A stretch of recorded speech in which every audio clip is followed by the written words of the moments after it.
Welcome to Kids Story World.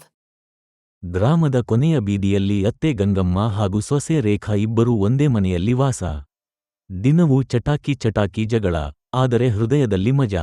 ಒಂದು ದಿನ ರೇಖಾ ಬೆಳಗ್ಗೆ ಎದ್ದು ಹೋಟೆಲ್ನಲ್ಲಿ ಹೊಸ ಪದಾರ್ಥ ಕಲಿಯಲು ಹೋಗಿ ಬಿಸಿ ದೋಸೆ, ಚಟ್ನಿ ಜೊತೆ ಮಾಡಿಕೊಳ್ಳಲು ರೆಸಿಪಿ ಕೊಂಡು ಬಂದಳು. ಮನೆಗೆ ಬಂದು ದೋಸೆ ಹೊಡೆಯಲು ಶುರು ಮಾಡಿದಳು. ಗಂಗಮ್ಮ ದೂರದಿಂದ ನೋಡಿ, ಓಹೋ, ಇವಳಿಗೆ ದೋಸೆ ಹೊಡೆಯುವುದು ಗೊತ್ತಾ, ನೋಡು, ಈಗ ಬಾಡುತ್ತೆ ಎಂದು ನಗು ಮುಚ್ಚಿಕೊಂಡಳು. ರೇಖಾ ಮೊದಲ ದೋಸೆಯನ್ನು ತಟ್ಟೆಗೆ ಹಾಕಲು ಹೊರಟಾಗ ಅದು ಚಪ್ಪರಕ್ಕೆ ಅಂಟಿದೆ. ಗಂಗಮ್ಮ ನಕ್ಕು ಬಿದ್ದಳು.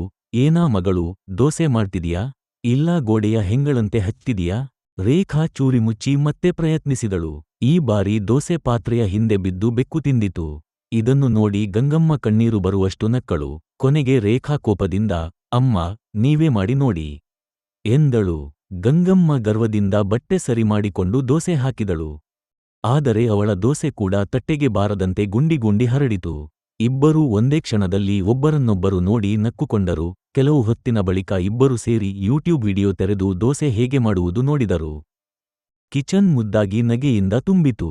ಎರಡೂ ಹಿಡಿದ ದೋಸೆ ಕೊನೆಗೆ ಬೆಸದಂತೆ ಸದ್ದು ಮಾಡುತ್ತಾ ತಯಾರಾಯಿತು. ಅತ್ತೆ ಸೊಸೆ ಸ್ನೇಹದಿಂದ ನಗುತ್ತಿದ್ದರು. ತಪ್ಪಿನಿಂದ ಕಲಿಕೆ, ಕಲಿಕೆಯಿಂದ ಸ್ನೇಹ, ಪ್ರೀತಿ ಮತ್ತು ಸಹನೆಯೇ ಮನೆಯ ಶಕ್ತಿ.